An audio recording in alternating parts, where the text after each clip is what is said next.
네, 취재 이유를 들어보는 시간 뉴스 AS입니다. 불법 마약 처방에 환자 성폭행까지 저지른 의사에 대한 법원 판결 이후의 이야기, 오늘 뉴스 AS에서 조명해 보겠습니다. 사회부 진기훈 기자 나와 있습니다. 진 기자 안녕하세요. 네, 안녕하세요. 우선 이 사건은 이 압구정 롤스로이스 사건을 수사하다가 드러난 사건인데 설명을 좀 부탁드립니다. 네, 지난해 8월에 있었던 이른바 압구정 롤스로이스 사건 기억하실 겁니다. 20대 남성 신 씨가 마약에 취해서 롤스로이스 차량을 몰다가 인도로 돌진을 해서 이렇게 길 가던 여성을 치어 숨지게 한 사건입니다. 이 신 씨가 과연 왜 약 기운에 인도로 돌진을 해서 사고를 냈는가 경찰이 추가 수사를 했더니 이 약물을 투약해준 의사가 나왔고 이 의사의 상습적인 불법 투약과 성범죄까지 드러나게 된 겁니다. 네, 그러니까 현직 의사가 불법으로 마약을 투약하고 또 성범죄까지 저지른 충격적인 사건이잖아요. 구체적으로 어떤 수사 과정에서 좀 드러나게 된 겁니까? 네, 일단 이 수사 과정에서 이 염 씨가 있던 의원에 대한 압수수색이 이루어졌고요. 또 염 씨 휴대전화에 대한 포렌식 과정에서 불법 촬영된 이 촬영물들이 나오게 된 겁니다. 이런 신체에 대한 불법 촬영뿐 아니라 준강간과 준유사강간, 또 준강제추행과 같은 이런 성범죄에 대한 여죄도 줄줄이 드러났습니다. 네, 그러니까 불법 촬영물이 줄줄이 드러난 건데 이 피해자들은 그럼 이 의사의 환자였습니까? 네, 정말 충격적이게도 환자들이었습니다. 이 피해자들은 하나같이 이 미용 시술 등을 위해서 프로포폴 같은 마약류를 투약을 받고 수면 마취 있는 상태에서 성범죄를 당한 건데요. 지금까지 확인된 피해자만 최소 16명입니다.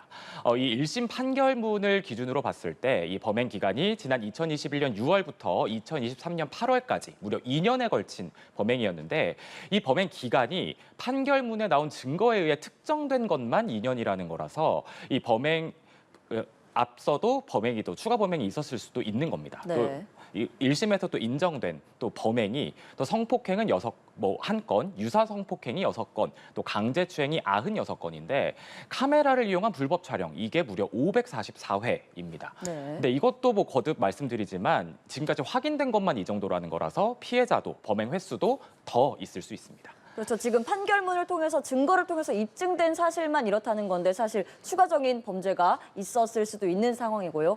진 기자 직접 피해자 측을 만나보고 왔다고 들었는데 어떤 상황이었습니까? 네, 피해자 측의 법률 대리인, 즉 변호사를 만나고 왔는데요. 현재 피해자들의 상태는 변호사가 주기적으로 전화를 해서 확인을 할 정도로 이렇게 정신적 고통이 아직도 큰 상태라고 합니다. 또 정신과 치료 외에는 병원 가는 것 자체도 거의 불가능한 상태라고 하는데요. 피해자분들 중 한 분은 이 범죄의 고통 속에서 안타깝게도 세상을 떠나기도 했습니다. 네, 정말 안타까운 상황이 아닐 수 없습니다. 피해자 측 이야기를 들어보니까 피해자들 상황이 지금은 좀 어떤가요? 네, 일단 이 피해자들에 대해서 좀 설명을 드리면 이 피해자들이 2년에서 또 길게는 10년씩 이 해당 의원을 다닌 분들이 포함되어 있거든요. 그러니까 단골이라고 볼 수도 있는 건가요? 그렇죠. 이제 그 정도 기간을 어딜 다녔다 하면 이제 이 의원을 믿고 다닌 단골들도 범행 대상이 됐다고 볼 수 있는 겁니다. 네. 또 이제 피해자들은 이 염 씨가 환자들에게 이렇게 살갑게 말을 많이 이렇게 거는 이런 의사가 아니었고 이렇게 시술을 받으러 갔습니다. 그것에 대한 얘기만 하는 이런 과묵한 의사였다고 기억을 했는데요. 그러다 보니 이제 이런 믿고 있었고 또 그럴 줄 몰랐던 의사에게 이런 끔찍한 범죄를 당한 겁니다. 충격이 정말 클 것 같습니다. 지난주에 1심 선고가 나왔잖아요. 징역 17년이 선고가 됐는데 피해자들은 좀 탐탁치 않을 수도 있는 것 같습니다. 반응이 어떤가요? 네, 우선 이 검찰의 구형량이 징역 20년이었습니다. 이거에 비해서 17년이 선고됐다고 하면 중형이 선고됐다 뭐 이렇게 볼 수도 있습니다. 하지만 이 형량이 성범죄만 딱 떼서 선고가 된 게 아니라 이 의사의 마약류 관리법과 의료법 위반 같은 다른 혐의까지 다 병합이 돼서 선고가 된 거거든요. 근데 이제 이 성범죄만 하더라도 뭐 벌써 혐의가 준강간과 준유사강간, 뭐 준강제추행, 불법 촬영 이렇게 다양하고 또 횟수도 많죠. 피해자들 입장에서는 충분한 형량의 선고됐다 선뜻 받아들이기는 어려운 상황일 겁니다. 그렇군요. 그리고 이 성범죄자의 경우에는 전자장치 부착 명령이 내려지기도 하는데 이번 1심 선고에서는 이 명령이 기각이 됐어요. 이 부분에 대해서도 피해자들 굉장히 분노할 것 같습니다. 이유가 좀 있었나요? 네, 재판부의 이유는 한마디로 하면 재범 가능성이 그렇게 높지 않다. 이겁니다. 사실 이게 전자장치 부착 명령이 돼도 좀 이상하지 않은 상황으로 보이는데 일단 재판부의 판단 이유를 한번 좀 보시면요. 일단은 한국 성범죄자 재범 위험성 평가 척도 결과 지금 이 정도 결과의 중간 수준으로 평가가 됐다. 또 자신의 병원에 뭐 수술이나 시술을 위해서 오는 환자들만을 대상으로 삼았다. 또 수사기관에 발각되기 전에 스스로 범행을 멈춘 정황이 있다. 이제 이런 이유들인데요. 따라서 재범 가능성이 있지만 이렇게 보시는 것처럼 전자장치 부착으로 행적을 감시해야 될 정도는 아니다. 이렇게 본 겁니다. 그러니까 한마디로 재판부는 지금 이 염 씨의 재범 가능성이 낮다라고 본 건데 그렇게 본 근거 좀 지휘자는 어떻게 생각하십니까? 네, 우선은 이제 좀 구체적으로 보면요. 이 아까 말씀드린 부분 중에서 이 범행의 특성이 이제 이 지금 피해자 측에서도 좀 이런 거 아닐까 생각을 하는 부분이 의사라는 특수성이 고려된 거 아니냐 이제 이런 생각도 하고 있거든요.